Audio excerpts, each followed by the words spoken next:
ou divino, será? Será um retetel pagão? Eita, vamos lá. Vamos ler algum texto básico para a gente entender aonde é que nós queremos chegar. E é muito conhecido o texto básico lá no Novo Testamento. A gente está entrando muito no Novo Testamento porque é o que o povo está usando e está levando-se, né, como regra de vida. Novo Testamento, Antigo Testamento não presta para eles. Para muitas pessoas, Antigo Testamento não presta, tem que rasgar. Porque ali é lei, é pedrada, é pau, é cacete. E Novo Testamento é só beijos e beijos, abraços, amor e coisa maravilhosa. É só isso. Para muitos pensam que o Novo Testamento é a regra de vida e acabou. E o Novo Testamento, Torá e Tanakh, não presta. Não é verdade? Então eu estou entrando em Novo Testamento e estou descodificando pelas traduções, pelo que é relatado, por quem escreveu, se está correto ou não. Tá certo? Então vamos lá, vamos ver, né? O mascote já me pediu já para dar uma lapada aqui, porque eu já comecei a esquentar e sentir o fogo aqui. O fogo já começou a descer aqui já. Vamos lá. Texto básico, muito conhecido por todos aqueles que passaram por religião, por igreja e que estão fora dela. Mara Nascimento também, boa noite, shalom para você, está conosco ao vivo. Vamos lá, Atos, que é muito conhecido pelo todo o povo cristão, católico, protestante, do fogo, do gelo, do iceberg, da esquina, não é? Da BR, aonde existir, conhece esse texto em Atos dos Apóstolos, capítulo 2, versículo 1. E vamos ver o que é que está escrito lá. Ao cumprir-se o dia de Pentecostes, estavam todos reunidos no mesmo lugar. De repente veio do céu um ruído, como que de um vento impetuoso, e encheu toda a casa, onde estavam sentados. E lhe apareceram as línguas como de fogo sobre suas cabeças, que se distribuíam, e sobre cada um deles pousou um fogo. Entendeu? Um foguinho na cabeça, entendeu? Feito desenho animado, quando acende a luzinha assim, bim, aí você tem uma ideia, pronto. Um fogo ali, uma labaredinha de fogo em cada cabeça ali que estava reunido. E todos, diz lá em Atos, ficaram cheios do Espírito Santo e começaram a falar em outras línguas, conforme esse Espírito lhe concedia que falasse. Isso é uma história muito conhecida de todo o povo cristão. Não é? O povo brasileiro nada de costa, dá flecheiro aqui em Atos dos Apóstolos. Todo mundo quer ser cheio do Espírito, receber labareda na cabeça de fogo, né? E falar em outra língua, porque se não falar é crente frio, gelado, não presta, fica encostado. Para exercer, não é verdade, uma função eclesiástica, tem que falar em língua. Isso primordialmente nas igrejas conhecidas como pentecostais, igrejas de avivamento. Olha, diácono, presbítero, pastor, né? Me desculpem, tá? Pastor, né? E seja quem for, tem que falar em língua estranha. Tem que ter poder descendo ali. Espera aí que o poder vai descer. Vamos lá. Isso é o que é ensinado pelas eclésias, as igrejas, né? As que é tirado de dentro para fora, como é o resultado da palavra igreja, do grego eclésia. Tirar de dentro para fora, de dentro da onde botar para fora, é uma confusão desgraçada isso. A gente não tem entendimento, porque a palavra no hebraico seria carral, congregação ou tenda. Tá certo? Eu sou uma tenda, você é uma tenda que arma e desarma e anda no deserto. Onde você for, você é a tenda. Aminã? Ok? Então entenda isso. Mas na igreja, os protestantes, os cristãos, não é? Aqueles que vivem nas eclésias, recebem isso como regra de vida, não é? Olha, tem que ser batizado, tem que receber fogo, senão você não pode exercer ser pastor, presbítero, não pode ser nada. Então, peraí, deixa eu ver. Que o mascote já está começando a trabalhar aqui, que a coisa é grande, né? O problema já começou por aí, já começou a esquentar. Então vamos lá, vamos descodificar algo nesse texto. Aqui em Atos diz que ao cumprir-se o dia de Pentecostes, estavam todos reunidos no mesmo lugar. De repente veio do céu um ruído, como que de um vento impetuoso, e encheu toda a casa onde estavam sentados. Vocês já observaram que as pregações do povo pentecostal, do povo avivado, eles usam isso aqui, não é verdade? Para jogar espírito para a esquerda, para a direita, para a retaguarda e para cima, pelo sopro da boca do povo. Olha, se a gente for dizer aqui, olha aí, encheu, porque veio como um vento impetuoso e tomou todos naquela casa. Aí os pastores, recebe o espírito. Eita! É lapada, olha aqui, ó, presta bem atenção. Olha os pastores, recebe aí, recebe. É jogando espírito para tudo que é lado. É um vento impetuoso para todo mundo ser batizado, para receber língua, para estar falando de outra língua. Aí os pastores aproveitam, né? Os supra-nuvens da vida, dos púlpitos, aproveitam e começam a soprar para tudo que é lado, não é verdade? Mas o texto está dizendo aqui que ali mesmo, naquela situação, não foi vento que encheu, foi um ruído que desceu. Pastor nenhum faz ruído, faz vento, sopra com a boca. Tem que ter pulmão, tem que tomar algo antes, né? Para estar soprando. Mas tem pastor pentecostal até umas horas aí, soprando do Espírito para que o povo fique avivado. Eita! É dizer que é o vento, é o sopro, mas não é vento. Ali, de repente, veio do céu um ruído. Que tomou a casa como um vento foi o ruído, e não o próprio vento. Aí eles estão soprando, aí tem os caras abaixou, não é isso? Os soprando vento para tudo que é lado para o povo ser batizado.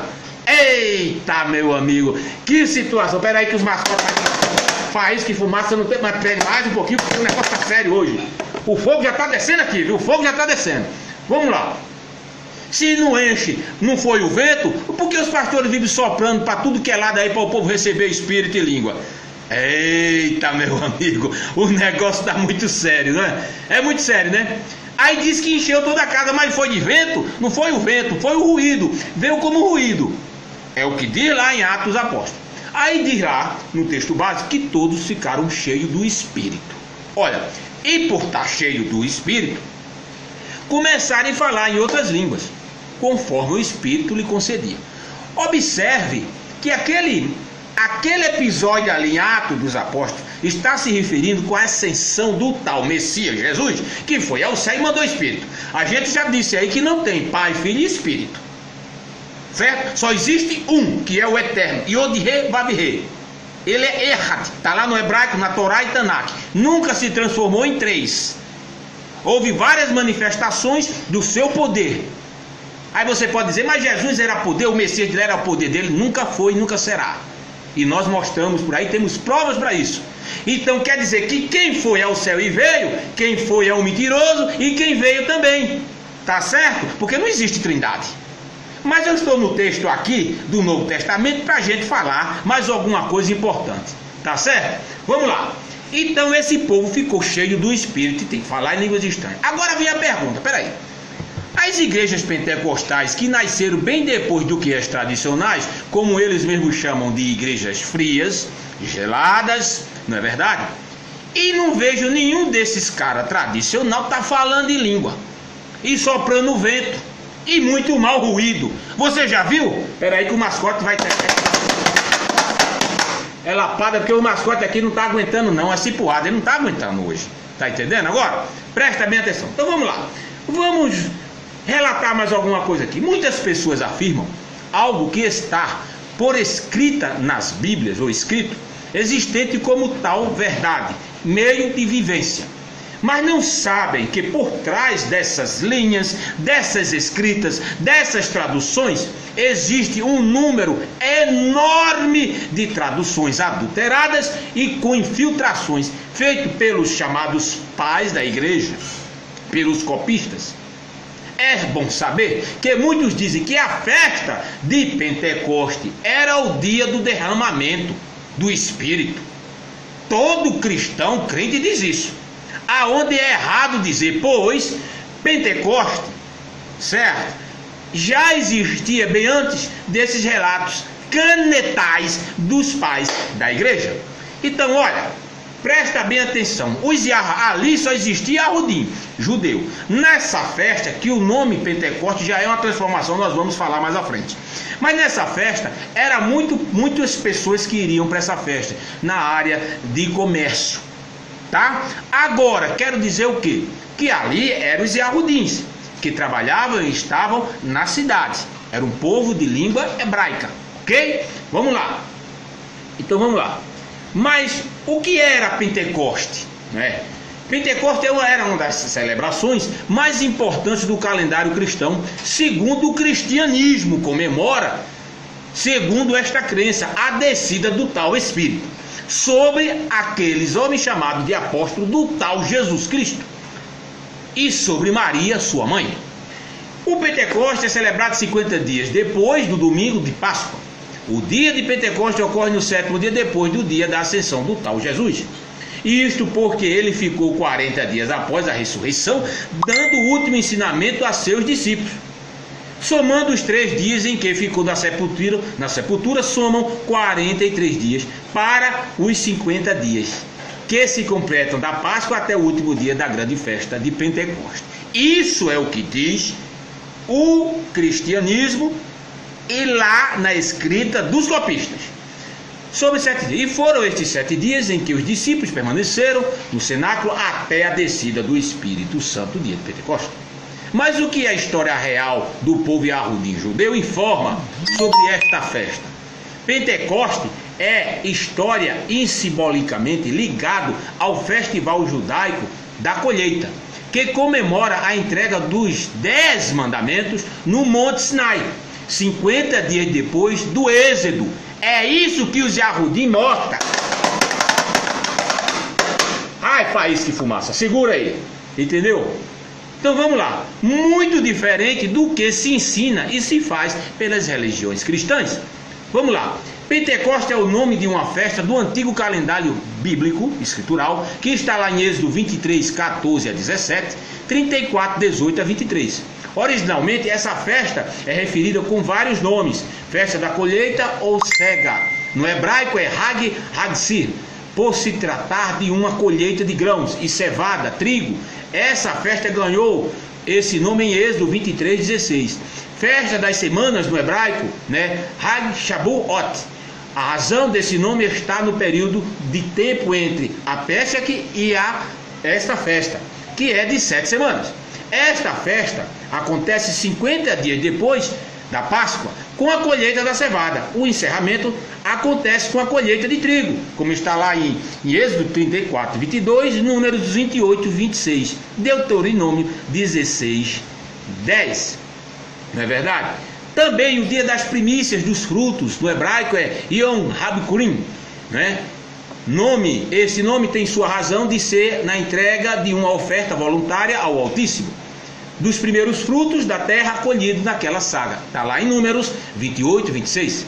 Provavelmente a oferta das primícias acontecia em cada uma das 3 tradicionais festas do antigo calendário bíblico. Na primeira Páscoa, entrega uma ovelha nascida naquele ano. Na segunda colheita ou semanas, entregas uma porção de primeiros grãos colhidos. E finalmente, na terceira festa, tabernáculos ou cabanas, o povo oferecia os primeiros frutos da colheita de frutas como uva, tâmara, figo e especial. A festa de Pentecostes, as razões deste novo nome são várias. Pentecoste. Trazemos 300 anos do período antigo, do Antigo Testamento. Os gregos, assumiram o controle do mundo, impondo sua língua. Os nomes hebraicos Hag Hagassi e Hag Shabuot perderam as suas atualidades e foram substituídos pela denominação Pentecoste. Eita, olha! Eita, é muita baboseira. Os mascotes aqui estão brincadeira não. Agora veja lá, cujo significado é 50 dias depois da Páscoa. Olha aí a diferença. Como o Império Grego passou a ter hegemonia em 331 AC, é provável que o nome Pentecoste tenha ganhado popularidade a partir deste período. Veja bem. Enquanto a Páscoa era uma festa caseira, colheita ou semana, o Pentecoste era uma celebração agrícola, originalmente realizada na roça, no lugar onde se cultivava o trigo e a cevada. Muitos relatos escriturais bíblicos revelam com clareza a ordem do culto, mas é possível levantar alguns passos dessa liturgia. Então agora vem a pergunta para vocês aí, agora que estão nos vendo: aonde nasceu festa de Páscoa? Presta bem atenção. Pentecoste tá? E aonde Páscoa que o povo não pode comer alimento, tem que comer peixe, porque é pecado. Aí eu queria saber quem foi que escreveu isso na história. Eu queria saber onde é que está o relato e onde é que está a prova sobre isso. Aqui está a prova. Presta bem atenção que o que a Torá e o Tanakh ensina é totalmente diferente do que o cristianismo, a caneta dos padres copistas, afirmam e ensinam aos seus leigos, ok? Então vamos lá. Vamos mais. Vamos passar mais aqui para a gente entender mais. Mas se nós, como nós iniciamos, estávamos falando a questão do Pentecoste e do pentecostalismo, porque tem a ver, né, como eles chamam, fizeram já uma fusão, né, de alguns, né, que interpolaram, né, inventaram as igrejas pentecostais avivadas, né, do fogo, das línguas e do Espírito. Então vamos lá. Mas vamos saber o que é o Pentecoste. Pentecoste vem do grego Pentecostos, tá? Que significa 50. Foi um feriado anual judaico, também conhecido como as festas de semanas, festa dos primeiros frutos e colheita. Ela é celebrada 50 dias depois daquilo que a gente explicou. Então vamos lá. O livro escritural de Vaikra, Levítico, que vocês conhecem por Levítico, mas Vaikra, descreve-o como segue. Veja bem, presta bem atenção. Cantarei para vós outros desde o dia imediato ao sábado. Desde o dia, eu estou falando aqui de acordo no português para que você entenda, tá? Eu não vou mudar constantemente palavra, porque só de eu explicar a palavra que eu estou falando e você não entender, né? Então vamos ler como está no português para você entender rapidamente. Vamos lá, está sendo usado aqui uma linguagem da Bíblia de Jerusalém, que é uma escritura que vem mais associada ao grego do que as outras existentes, certo? Então vamos lá. Cantareis para vós outros desde o dia imediato ao sábado, desde o dia em que trouxestes o molho da oferta movida. 7 semanas inteiras serão, até o dia imediato ao 7º sábado. Cantareis 50 dias. Então, trareis nova oferta de manjares ao Altíssimo.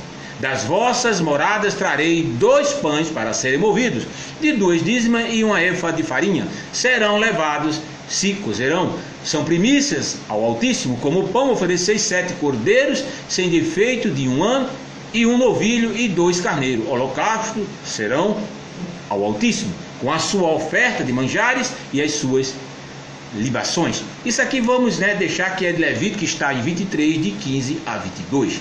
Tá certo? E aí no final ele diz: eu sou o Altíssimo, eu sou. Quer saber o nome do Eterno? Eu sou Yahweh, vosso Altíssimo, vosso Gaborá, vosso Adir, poderoso. Tá? Esse é o nome do Altíssimo, um nome santo e poderoso, tá? Que foi escondido de nós, que não é mais. Tá certo? Mas temos que ter o cuidado de pronunciar este nome, não constantemente, como o povo pronuncia o nome de Deus, Senhor, Jeová, Javé, Jesus e por aí os limitados. Até quando leva uma pancada, cai, tropeça numa calçada e fala o nome. Tá certo? Isso é blasfêmia. Vamos lá. Aí vem a promessa que eles dizem, que Atos está ligado à promessa de um derramamento, que está escrito lá em Al-Ol, que é Joel, capítulo 2, versículo 28 a 32. Está escrito, ó: aproximadamente entre 835 a 805 AC, a terra de Judá foi atingida com uma praga de gafanhotos que destruiu os pastos e as folhagens das árvores. Em apenas algumas horas, todos os cultivos se perderam. A fome e a seca devastaram o país inteiro. O profeta Joel, ao ver esse período terrível, deu a promessa do derramamento do Espírito, como está na Bíblia ali, né? Que seria a restauração de tudo e que o mal tinha destruído, descrevendo como se segue. Tá certo? A ideia aqui, ó: e acontecerá depois que derramarei do meu Espírito sobre toda a carne, vossos filhos e vossas filhas profetizarão, vossos velhos sonharão, vossos jovens terão visões, até sobre os servos e servas derramarei do meu Espírito naqueles dias, mostrarei prodígios no céu e na terra, sangue, fogo e coluna de fumaça. O sol se converterá em trevas e a lua em sangue, antes que venha o grande e terrível dia do Altíssimo. E acontecerá que todo aquele que invocar o nome dele será salvo. Porque no monte de Sião e em Jerusalém, Jerusalém, estarão os que forem salvos. Como Yod-He-Vav-He afirmou, o Eterno Altíssimo. E entre os sobreviventes, quem são sobreviventes? Os remanescentes. Tá certo? Aqui não tem entre os da Assembleia, entre os da Batista, entre os do Fogo, entre os, seja do que existir no mundo. Ele diz aqui, os remanescentes, aqueles que Yod-He-Vav-He chamar, tirar, entendeu? Da carcaça da Babel e mostrar a verdade. É isso que nós estamos aqui mostrando. Remanescente está mostrando verdade e não falsificação, e está comendo migalha de Roma. Remanescente não se inclina aos Baals existentes aí na nossa nação e em qualquer outra nação. Remanescente só crê em um. Remanescente só crê em Yod-He-Vav-He. Remanescente só crê no Altíssimo, no Todo-Poderoso. É esse que são os remanescentes. Tá certo? Vamos lá. Observação. Aqui mostro para mim, para você, que não tem nada a ver com o ensinamento de hoje. Que o fato que ocorrera foi naquela época com a destruição, não é? De que houve, que nós falamos em 835 a 805, antes do Cristo Velho, AC, né? Que é a sigla que botaram, AC, antes de Cristo. Lindo, né? Aconteceu. E aí, os copistas, tá certo? Os copistas começaram a fazer o declínio e a ligação, querer harmonizar o texto de Atos com o que Joel falou. Aí lá vem faísca e fumaça e mete o pau nesses copistas sem vergonha, safado, tá certo? Que fizeram isso, que é os pais da igreja, e que milhões de pessoas estão comendo desta baboseira no cristianismo, aonde estiver escondido, nas BRs do mundo, nas igrejas, nas eclésias existentes do mundo. Tá certo? Mas só quem vai dizer isso para você é remanescente. Tá certo, amado? Remanescente. É o que restou, é o que ficou. Onde começam os remanescentes? Os remanescentes começam do povo Yahudi. Do povo, o primeiro povo. E quem se liga ao primeiro povo é remanescente também. Você poderia ser um macumbeiro, um feiticeiro, um ladrão, seja o que for. Se você creu, se você observou das distorções, das maldições que esse Novo Testamento é, então você deixou de lado, você é um remanescente. Tá? Porque quem escreveu o Novo Testamento, quem escreveu lá, o escritorzinho lá, foi os pais da igreja. E para ele é fogo lá fora. Tá certo? Os pais da igreja que escreveram, entendeu? Este derramamento, não é? Esta língua estranha, não é verdade? Foram eles que adaptaram e querem pegar textos da Torá e afirmar, do Tanakh, que é a afirmação de que Atos dos Apóstolos tinha a ver a coisa com Joel. Não tem não! O fogo está descendo aqui, viu? Não tem vento não, é ruído, é voz, é a palavra falando, ok? Presta bem atenção, vamos lá. Se nós formos analisar o tal dos pentecostais, ele tem uma regra de vida. Aí eu chamo, o que a escritura diz, regra cega, cegueira espiritual. Olha, pentecostais normalmente concordam com o princípio protestante do sola scriptura. A Bíblia é a única regra do suficiente de fé à prática. Ela é fixa, completa e uma revelação objetiva. Olha, se tu pega isso aqui, ó, Bíblia, isso aqui, se tu não conheceu quem escreveu isso aqui, se tu não conhecer quem traduziu isso aqui, se tu não conhecer de hebraico, se tu não conhecer de tradução, se tu não saber do povo semítico, se tu não souber que isso aqui veio do grego e não do hebraico, olha, isso aqui pode te matar. É isso aqui, ó. Isso é pior do que a bomba lá do coreano que quer jogar nos Estados Unidos, ó. Pode te matar, matar você, matar teu pai, tua mãe, tua família, teus filhos, todo mundo, porque isso aqui é cópia, e cópia de padres da Igreja Católica. Ok? Com licença, porque o pacote tá certo? Está trabalhando, presta bem atenção. Então, se você diz que isso é regra, você tem que conhecer de onde veio esta regra, quem foi que escreveu, e não ficar crendo no que está ali escrito, tá certo? Como a turma do balão mágico no mundo da lua. Se lembra da turma do balão mágico no mundo da lua, o tempo de fofão? Né? Na nossa época, pronto, fica no mundo da lua, todo mundo dentro do balão mágico, no mundo da lua. Ali está dizendo, faça assim, vai, faça assim, faça assim. Você tem que ter conhecimento, você tem que estudar, você tem que buscar, tá certo? Não é acreditar em palavra, é o que está escrito. Vamos ver o que está escrito, se está correto. Se o que o hebraico mostra lá e o grego tem harmonia ou não tem, o que está errado tem que ser dito. Ok? Vamos lá. Para fatos não existem argumentos.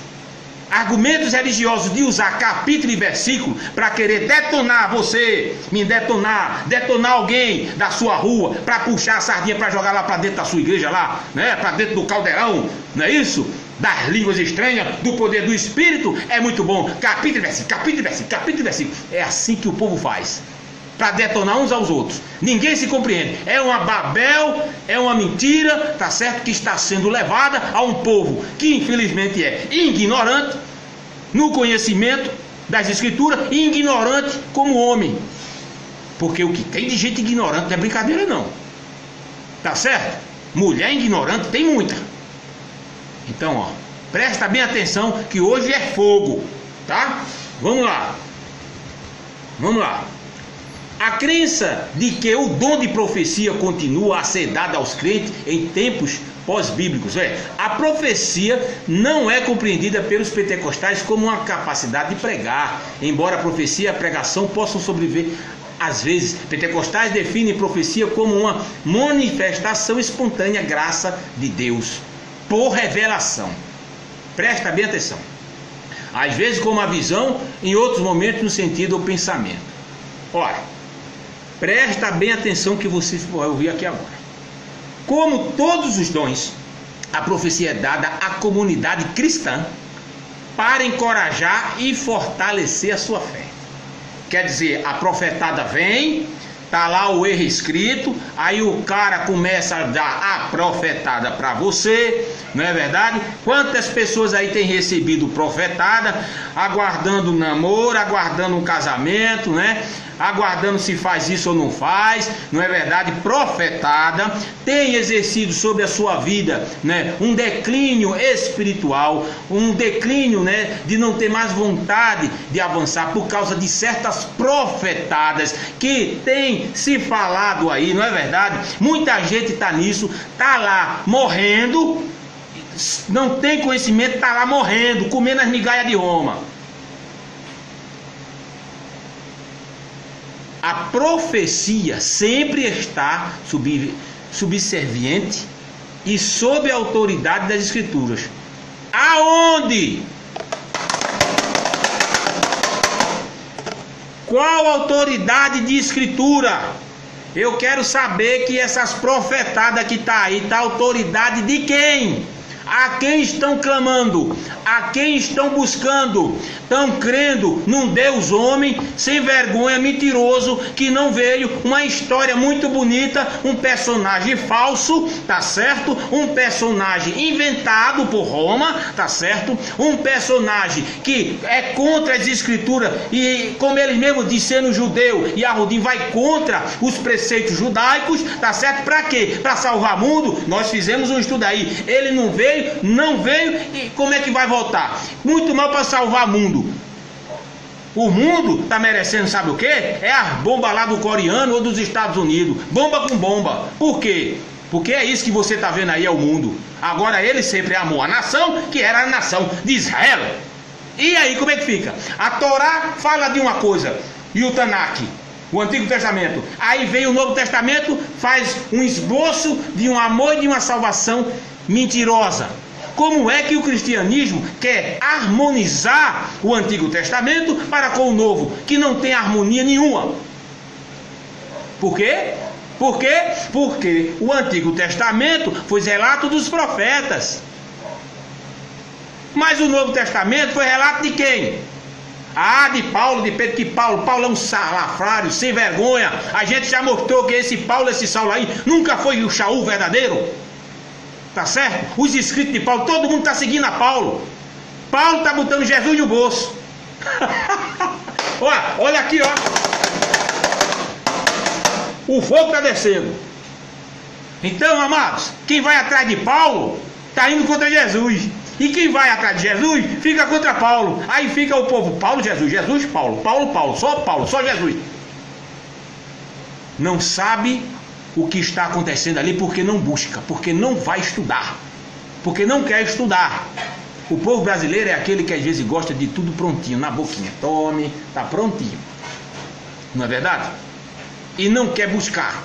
Não quer buscar a palavra, não quer buscar os ensinamentos. Que ensinamento? Ah, ensinamento da religião? Não, meu amigo. Das escrituras. Ó, quando fala escritura, ó, é isso aqui. Eu mostrei no vídeo passado, de sábado passado. Deus amou o mundo de uma tal maneira. Deus não amou o mundo, deu seu filho. Não existe seu filho ali.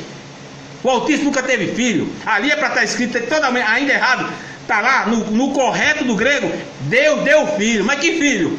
Que filho ele deu? Me diga aí, qual foi o filho que ele deu? Aí vem o copista e bota seu, tá todo mundo, Deus teve um filho, ele é o único, é o Salvador, é Jesus, é Yahushua, é Yeshua, é Yeshua. Um bando de banana, que vê de estudar, fica afirmando mentira. Tem um bocado de banana aí pela internet, aí falando baboseira, besteira, tá certo? Sem ter conhecimento. Vamos lá. Não há registros, indícios de derramamento de espírito durante a Idade Média. Você sabia disso?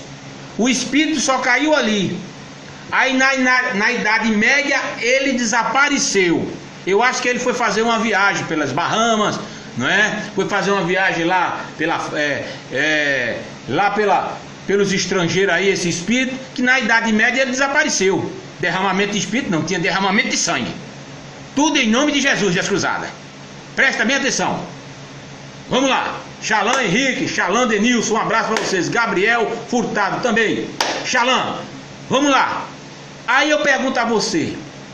Na Idade Média o espírito desapareceu. Aí depois da Idade Média, século XX, aí ele aparece com uma força como nunca. É uma onda do Havaí. Pelas igrejas pentecostais, pelo pentecostalismo, este espírito. E aí? Apareceu assim de repente? Passou a Idade Média sem ter poder do espírito? E depois que muita gente morreu, tudo aí ele apareceu? Porque o Jesus foi na época lá na Judéia, segundo os relatos de Atos, e depois ele foi e voltou. Parecia mais jogo de ping-pong. Eu vou e vou mandar o espírito. Eu estou aqui e o pai está lá. É a mesma coisa como hoje nas igrejas.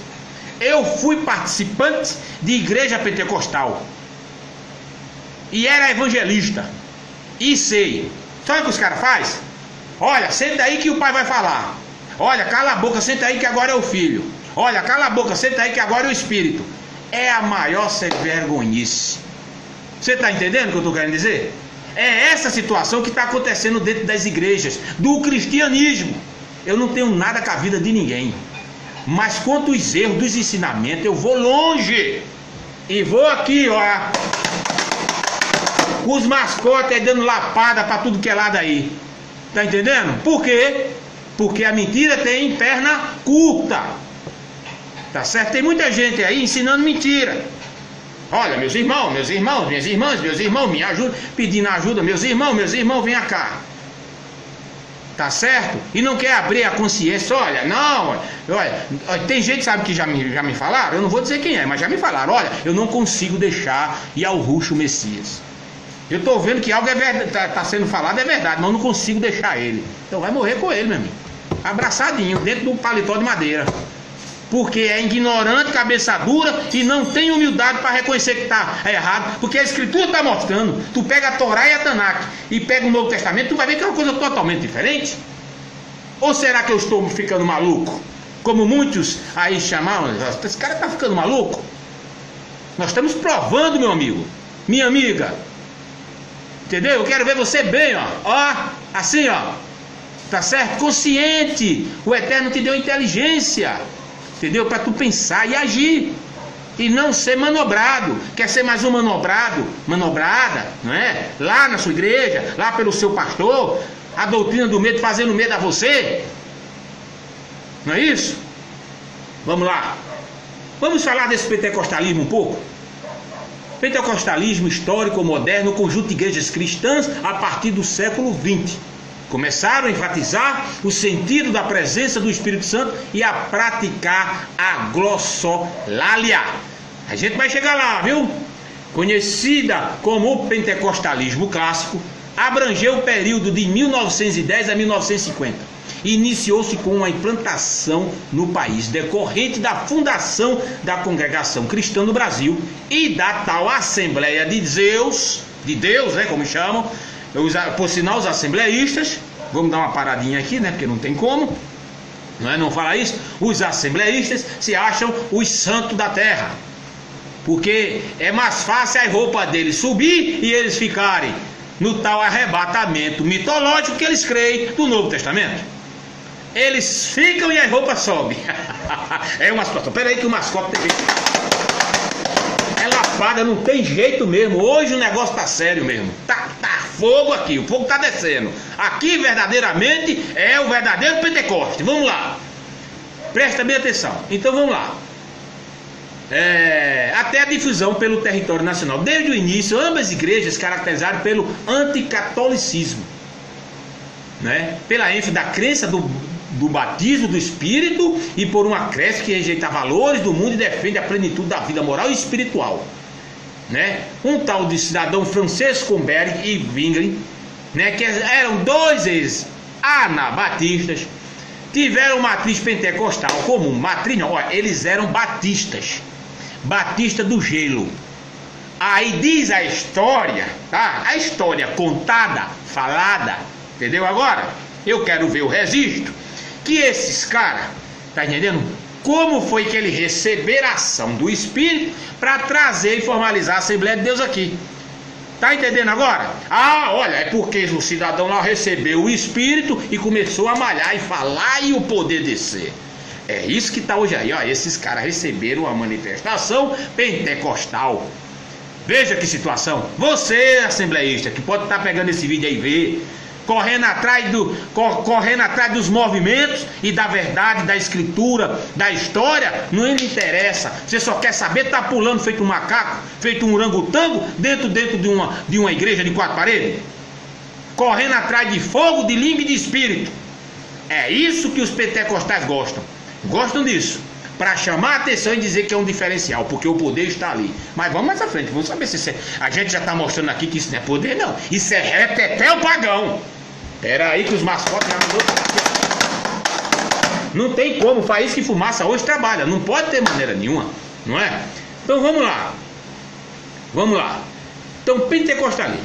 A primeira denominação desse movimento organizado no Brasil em 1910, com a vinda do missionário Louis Francisco, que atuou nas colônias italianas do sul, sudeste do Brasil. O Francisco realizou em 1910 o primeiro batismo de orientação pentecostal em solo brasileiro, com a conversão de 11 almas originando da Igreja Cristã do Brasil em Santo Antônio da Platina, Paraná.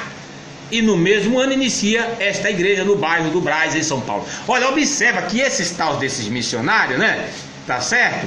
É os priminhos dos pais da igreja, dos padres, entendeu? Que gostam do movimento, né? Para fazer um diferencial das igrejas que são chamadas igrejas frias, porque ali não tem espírito, né? Só tem espírito nos pentecostais.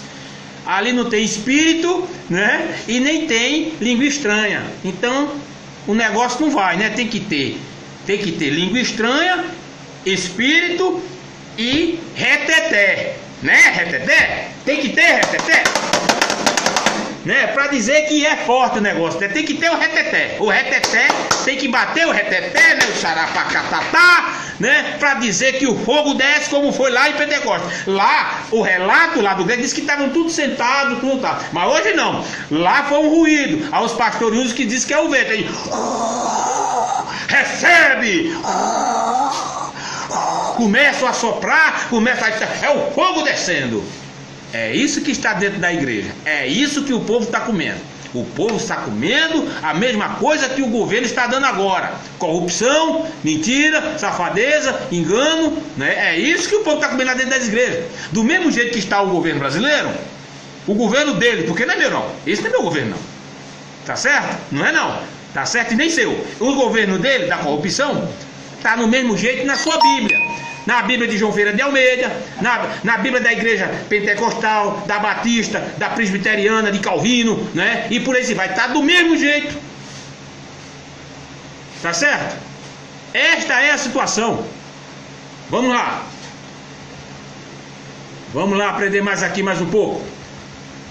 Em 1911, Daniel Berg e Gunnar Wingren iniciaram suas missões do Pará e Nordeste, dando origem à Assembleia de Deus. O movimento das Assembleias de Deus cresceu no Norte, Nordeste para o Sul, com o apoio inicial do movimento pentecostal escandinavo e posteriormente transferência de aliança com a Assembleia of the God Americas, isso lá nos Estados Unidos. Com os anos surgiram ministérios e convenções, dos quais muitos são independentes, blá blá blá, não é? Divisões e mais divisões.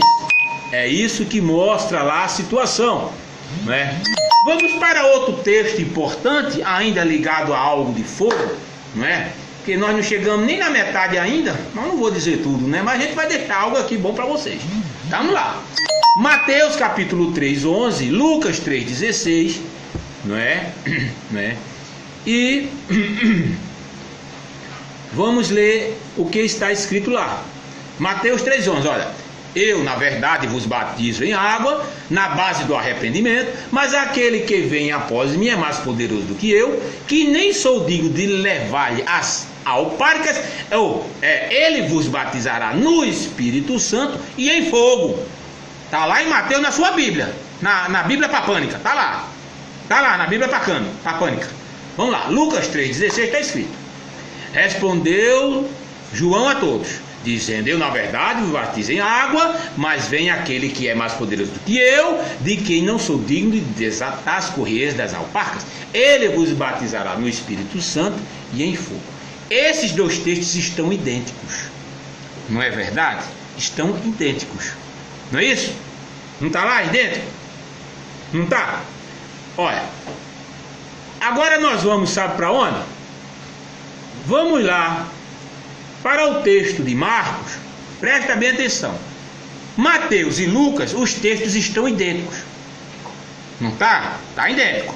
Está lá. Ele disse que vos batizaria com o Espírito Santo e com fogo. Não é isso? Está lá. Mas em Marcos está escrito lá: eu vos batizarei em água, e ele, porém, vos batizará no Espírito Santo. Olha lá. Qual é a diferença aqui? Vamos para a diferença aqui, porque é sensacional. A diferença aqui, que o texto, as escritas de Marcos, são mais, e já aprovadas, são mais antigas do que as escritas do tal Mateus e do tal Lucas. Tá certo? O que quer dizer? Que Mateus e Lucas já compilaram, caso os textos, os escritores de Marcos, sendo que Marcos não fala de fogo. Olha, eu estou dizendo isso para você dizer, para você entender. Na sua bibliazinha lá, banhada a ouro, banhada a prata, aquele livrão, né? Parece um tijolo de 8 furos, que parece que tem um poder na mão, não é isso? Tá lá. Olha, Mateus e Lucas diz a mesma coisa, mas Marcos não. Por quê? Mas se Marcos, o texto de Marcos é mais antigo do que Mateus e Lucas, por que está escrito lá fogo e Marcos só Espírito? É copista, pagão, mais e mais ainda nesse assunto. Vamos lá, vamos mais aqui dizer, vamos lá. Presta bem atenção para o que eu vou te dizer agora. Essa expressão que eu estou te dizendo, há vários acréscimos pelos pais da igreja, principalmente que veio de Tertuliano em sua obra de batismo. Mas quem era Tertuliano? Que discípulos Flore Tertuliano, né? Foi polífito, autor, não é, das né, das primeiras fases do cristianismo, nascido em Cartago, na província romana na época, e etc, e etc. Tá certo? Agora presta bem atenção. Ele organizou e avançou a nova teologia da Igreja Antiga. Ele talvez mais famoso por ser o autor mais antigo cuja a obra sobreviveu a utilizar o termo trindade, em latim trinitas. Vamos lá. O pai da igreja, Clemente, que pôs o fogo no fogo do texto. E eu vou dar-lhe fogo aqui nele agora. Porque o povo que está buscando fogo, Espírito Santo e fogo, e falar em língua, até para exercer cargo, está lá comendo, arredondado, amaciado e coberto pelas batinas, tá certo? De Clemente, que infiltrou-se e botou fogo no fogo. Quer dizer, se os textos de Marcos em grego é mais antigo do que Mateus e Lucas, eles compilaram e acrescentaram Espírito Santo e fogo. Olha o fogo aqui que faz isso. São uns canalhas, são uns pagãos. E o povo que está comendo disso daí, ó, não enxerga nem por onde vai. Por quê? Porque é ignorante duas vezes, não tem humildade para aprender. Bom é aquele humilde, né, para aprender. Então vamos lá. Clemente pôs o fogo. Eita! Tertuliano botou um texto de Marco mais antigo, copiaram de Marco e jogaram fogo ali. E o povo está buscando fogo e está se queimando. É muita gente aí ficando doida, é muita gente aí morrendo, é muita gente dentro das igrejas matando um por cima do outro para ganhar cargo, para ser amostrado diante das lideranças. É fogo mesmo, é o fogo, né, das línguas estranhas do cispa lá para trás. Não é isso? Cispa lá para trás, né? As línguas estranhas, né? Das novinhas, das da Lilinha, né? Com os Sansãozinhos lá, tudo sendo cortadinho os cabelos lá dentro, não é isso? Por debaixo dos panos, né? Os filhos das lideranças, tudo uns sem vergonha, né? Pegando as menininhas ali e tal, tudo bonitinho, o fogo descendo. Eita, fogo, e os mascotes aqui, ó. Só isso, vamos lá. Então, Clemente, quem é Clemente? Quem é Clemente? Foi um escritor, teólogo, apologista, cristão grego, nascido em Atenas. Aqui tem a biografia dele, né? Nós não vamos falar mais nada aqui, já estamos mostrando aqui, né? Baseado de quem é este canalha, este salafrário, não é verdade? Vamos lá. O historiador Eusébio de Cesareia considerava Clemente um incomparável mestre da filosofia. E para São Jerônimo, né, Clemente foi o mais erudito dos padres da igreja. Era o mais safado. Vinha um safado, depois vinha outro. Acrescentava, tome acréscimo, tome acréscimo. É a mesma coisa quando pegam a Bíblia, como eu mostrei no meu primeiro vídeo de 2005, lá na Bíblia de Thompson, muito conhecida, que existia mais de 2.000 erros de João Ferreira de Almeida de escrita. Tá certo? Muita gente esconde isso de você. Aí veio Ribeiro do Santo, que era, né, um escritor, e disse: tem muito mais, João, visto tem muito mais, o negócio tem muito mais. Vem lá de Tertuliano, sim, de Clemente, tá comendo migalha de Roma, tudinho, os padrinhos ali, ó, tudo tomando um ali. Vamos lá, vamos fazer o Novo Testamento, vamos lá, vamos fazer o povo ficar aqui, ó, nas nossas mãos, nas mãos de Roma. Todos esses que estão assim, estão nas mãos romanas. Tá certo? Estão nas mãos dos padres da igreja, dos romanos, né? Dos patrícios, que eram os ricos da época romana. Tá entendendo agora? Será? Não é verdade, amado? Será que um Deus homem, um homem tem mais poder do que o Altíssimo, que fez todas as coisas, que criou todas as coisas, e todo mundo está crendo no que é irreal, no que é mentira? Vamos lá. Kavod, Yahoo. Kavod, Aleluia. Vamos lá, Atos 2:2, presta bem atenção. De repente veio do céu um ruído. Não foi que a gente falou? Veio um ruído. Então não foi vento. Tem muito pastor soprando aí, caiu por terra, tá? Essa expressão, cheio do Espírito Santo, presta bem atenção.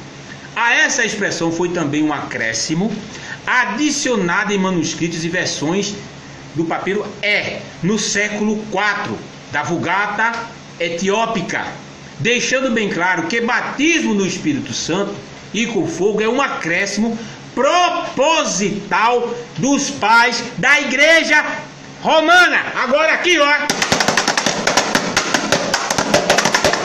Eita, que os mascotes hoje tá virado mesmo, tá certo? Porque não tem como mascotar, meu irmão, uma situação dessa. Não tem como mascotar. Os caras pintaram e bordaram e são anos. O governo tá aí, ó, desde 30 anos roubando, né? Roubando você, me roubando o quê? Né? Através do nosso dinheiro, dinheiro público. E há mais de 400 anos que esses safados de Roma estão roubando a verdade de mim. Ou roubaram, não, de mim não. De mim acabou, ó, por aqui já, tá certo? Ah, mas tá roubando de muita gente. Este vídeo eu tô fazendo aqui para você se alertar. Porque estão roubando a verdade de você, estão escondendo a verdade de você e fazendo você feito um fantoche. Tá certo? Então vamos lá. Deixando bem claro que batismo no Espírito Santo e com fogo é um acréscimo pré-propositado pelos pais da igreja. Marcos 1,8 diz: eu vos batizarei em água, ele porém vos batizará no Espírito Santo. Tá? Então a gente vê que o texto existe uma situação terrível, entendeu? De ver as pessoas estarem sendo enganadas, fazendo crescer uma mentira com aparência de verdade. Mas por isso que os mascotes estão aqui comigo, ó. Os mascotes hoje estão lapiando a mentira, tá certo? Vamos lá. Olha, presta bem atenção. Vamos lá, fazendo uma recapitulação. Se você observou, não é verdade? Os escritos em Mateus e Lucas são iguais, mas o de Marcos não. Mas o de Marcos já é aprovado do escrito mais antigo. Porém, o que prevalece é o escrito mais antigo. Tá bom? Você aí que é seguidor de Yahushua, de Yeshua, vai pegar sua Bíblia aí, vai lá com fogo em Yahushua, fogo em Yeshua, né? O reteté tem Yahushua do reteté também aí, viu? Tem Yeshua do reteté da língua de estranha também. Tem um bocado por aí, tá? Vamos lá. Crédito de manuscrito, né? Adicionado. Pau neles. Espírito Santo não existe, tá? Espírito Santo não existe. A palavra ruá é vento, sopro. Aí vem os pais da igreja e bota espírito. Roma vem bonitinho para botar espírito. Olha, você está blasfemando contra o espírito, você vai pagar. E vem da boca do salafrário lá, Messias, falsificador, ungido mentiroso lá do Novo Testamento. Ó, você pode meter o cacete em mim, no meu pai, tudinho, mas no espírito não meta não, senão você se ferra. Eu vou de mascote aqui agora. Eu desafio esse espírito mentiroso, salafrário, sem vergonha, inventado pelos pais da igreja, e toma mascote dele. É só lapada nele hoje. Eu quero ver o que é que vai acontecer, porque o povo fica fazendo mentira dentro da cabeça do povo, jogando a doutrina de mentiras, né, para fazer com que o povo fique com medo, né, e não tenha acesso às verdades. O que tem de gente aí, tá vendo? Fazendo a cabeça de um de outro, é fazendo a cabeça feito um maconheiro, quando faz a cabeça um com o outro, se conversando um com o outro para fazer a porcaria exercer, né, na sua boca. A mesma coisa são esses tipos de gente. Tem muito na internet assim: olha, não vale não que aquele cara tá ficando doido, olha, não entre em contato com ele não, porque ele não está crendo no Messias Salvador. Ele não crê no Messias Salvador, porque o Messias Salvador, porque Paulo, né, porque Mateus, porque João, Maniarro, né, como ele diz, porque Shaul. Tire o que é verdade, realidade desta porcaria do Novo Testamento que você está comendo. Retire isso daí, porque você está blasfemando. A escritura diz lá: meu nome é blasfemado incessantemente todo dia. O Eterno está sendo blasfemado pelos seus lábios. Você dando honra a Deus homem, tá certo? Você está blasfemando o nome do Eterno. Você está comendo as migalhas de Roma. Por quê? Porque é cabeça dura, ignorante, tá certo? E não tem humildade. País que fumasse você. Pra você aí, tá bom? Então vamos lá. O que chama a atenção, e agora é o que é bom, o negócio está esquentando, eu nem comecei ainda. Presta bem atenção. uma relação entre a Torá e a Tanakh do Antigo Testamento, que fala de interessante para nós sobre água e fogo. E na Torá e Tanakh, quando fala sobre água e fogo, está se referindo-se a um símbolo de calamidade e de juízo. Você sabia disso? Não tem nada a ver, vou batizar você com água, com fogo, vem espírito. Lá na Torá e Tanakh se refere-se a calamidades, juízo. Está lá em 2 Samuel 22:5, Jó, Yelhab 22:11, Yeshayahu, Isaías 8:7, Yeshayahu, Isaías 43:2, Tehelim, Salmos 18:16, Tehelim 32:6, Tehelim 47:7, Tehelim 69:1 e 2. Também quando se fala de fogo e água está relacionado em fontes judaicas como juízo. Ó, tá lá em Tehelim 66:10 a 12, Yeshayahu, Isaías 30:27 e 28, Yeshayahu 43:2, Yeshayahu 66:15 e 16. E fala até nas antiguidades de José, o escritor, que é Yahudim, que eles ficam afirmando aí que ele viu o Cristo, que ele escreveu o homem Cristo. Foi falsificado 8 parágrafos do livro de José. Quem não conhece, José é um escritor judeu, Yahudim. É Flavius Yosef, é o nome dele, aí chama ele de José. Paganizaram o nome do rapaz, né? Tá lá no livro dele, lá na Antiguidades 1:7. Deixa bem claro que não é nada de línguas estranhas e é um retetel e merece mascotada hoje, porque o fogo está descendo aqui. Aqui é o verdadeiro Pentecoste, tá certo? Então presta bem atenção. Nós vamos falar esse fenômeno agora do não é isso? Já ouviu falar disso aí? Já ouviu, né? Tem gente aí que já participou do pagode aí, já participou, né? Né? Carabachou lá mananaraia, não é? Já participou já, não já? Né? Suprianúvlia lele flave, não é isso? Trim. Ah, já escutaram muito isso por aí, né? Ah, peraí, deixa eu dar uma lapada aqui. Vamos lá. Vamos falar de 2 fenômenos que estas línguas, que é uma coisa psíquica. Observe que nas igrejas pentecostais avivadas, eles botam as pessoas lá, não é? Botam as pessoas de joelho, aí bota a poupança assim pra cima, fica de joelho e o cara lá sambando na tua cabeça. Olha, fale língua. Glória, glória, glória, glória, glória, glória, glória, glória, glória, glória, glória, glória, glória, glória. Vai falar agora? Não falou ainda não. Glória, glória, começa a falar. Toma as cotadas aqui. Hoje não tem jeito não, presta bem atenção. Olha aí, começa a falar, até receber e começar a falar línguas estranhas. Isso é uma coisa psíquica, certo? É uma coisa que quando você está no meio, participante, você é tomada por ela, porque você está vendo todo mundo falar. Você está vendo todo mundo, não é? Falando aquela situação. Aí nós vamos falar de 2 fenômenos importantes para você aprender aqui.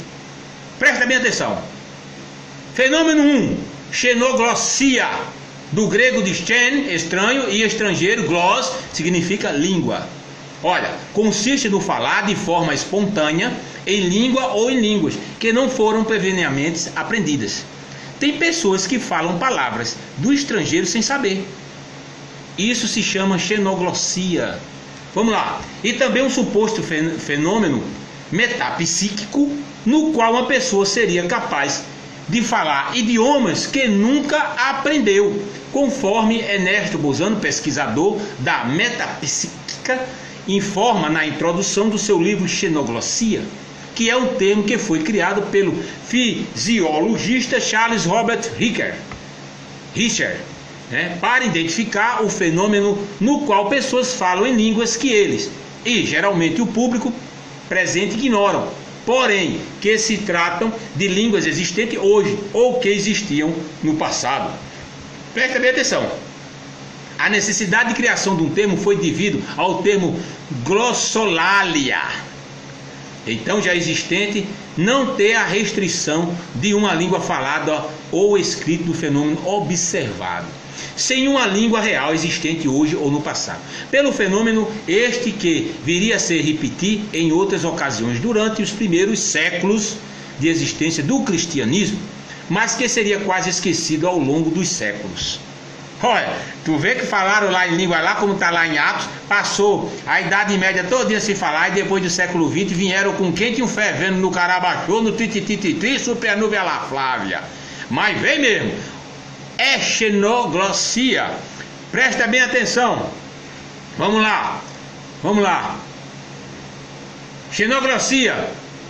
Aí vamos para o segundo. É abordada no livro dos Médios, capítulo 19, item 223.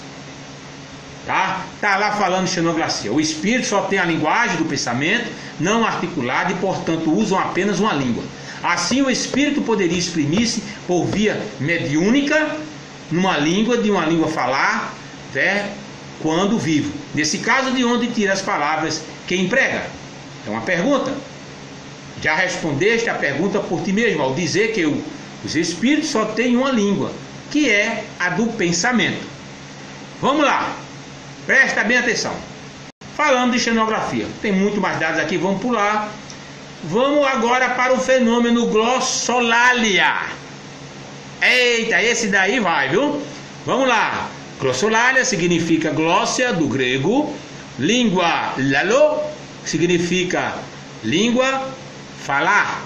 É um fenômeno de psiquiatria e de estudos da linguagem, em geral ligado a sustentações de fervor religioso, em que o indivíduo crê expressadamente em sua língua, por ele ser desconhecida, por ele tida como de origem divina. Bota na sua cabeça, olha, o Espírito vai descer sobre você, fale em língua, você tem que falar em língua.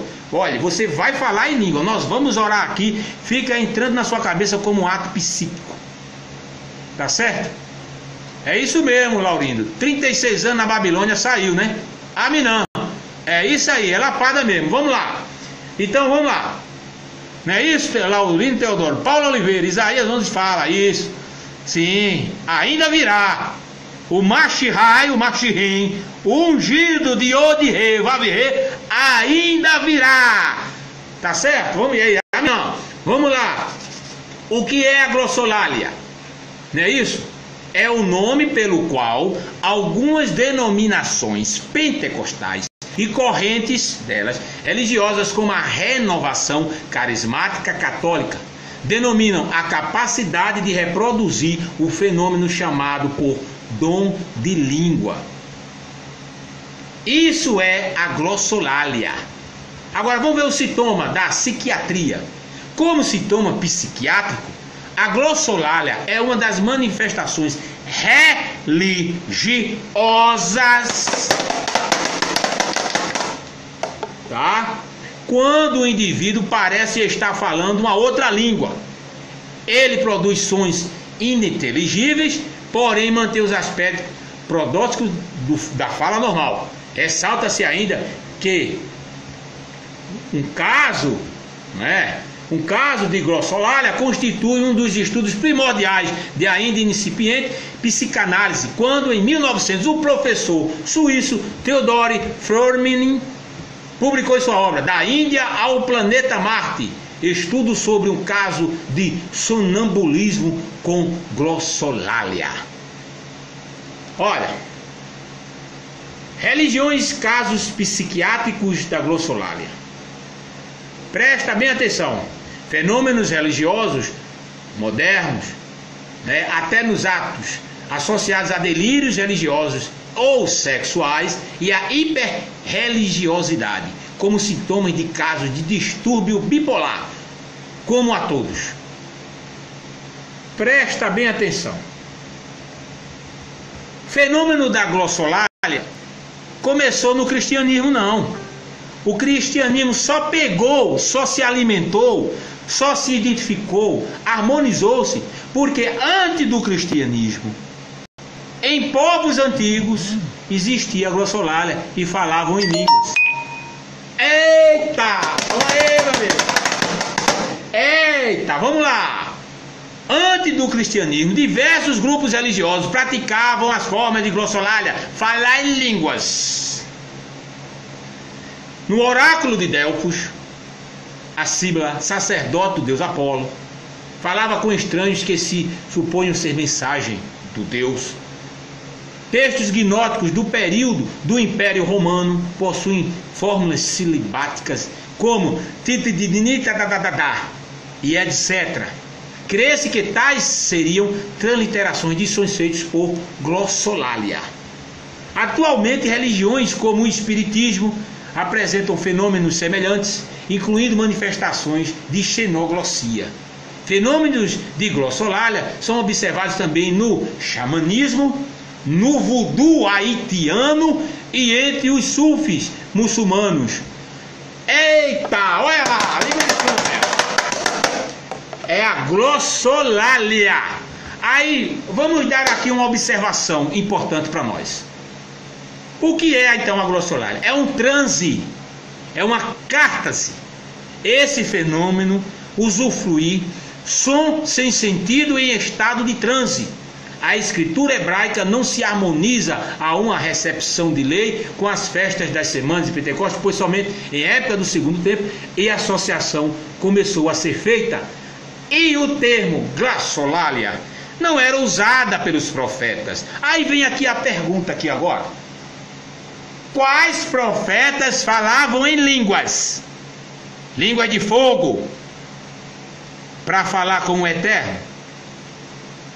Mas só tinha que ser ali no Novo Testamento, em Atos, para esse Espírito fazer o povo falar, e depois passar a Idade Média todinha sem nenhum relato de língua, para depois no século XX a língua vir feito chuva seródia? Mascotada nele aqui, ó. Não tem como faz que fumaça hoje está trabalhando. É transe, tá certo? Quando se fala sobre a glossolalia, tá certo? É transe. Tá lá, divindades antigas, quando se reuniam, faziam transe, falavam em línguas diferentes. Eita! Aí agora vem a pergunta. O falar de línguas é poder divino? É com fogo? É no espírito? Ou é reteté pagão? É reteté pagão. Mascotada nele, é um retetel, é o carabachoço pra lá, pra, entendeu? E o povo marchando e tome fogo. Eu já postei muitos aí no meu vídeo aí, as lambanças aí, tá entendendo? De um povo que está sem sabedoria, sem inteligência, né? Sem estudo, sem escritura, só em movimento de glossolalia, de buscar falar em língua e tá redupiando feito um peão doido no meio do recinto, não é isso? Bater nos pés, aí diz que isso é poder, é fogo. É o fogo de Tertuliano, só se for. É o fogo de Clemente, só se for, né, meu amado? Dos pais da Igreja Católica. Aí eu pergunto a você, Denilson, Adriano, Gabriel Furtado, é mascotada nele, só isso aqui, ó. Não tem pra onde. Faísca e Fumaça aqui hoje tá acordadíssimo. Tomou anemocol, tomou guaraná em pó, tá certo? Com farinha de uva. Tá afiado, tá entendendo? Então, esse falar de língua é reteté, porque ninguém vai falar língua não, tá certo? Agora, quando você recebe a atividade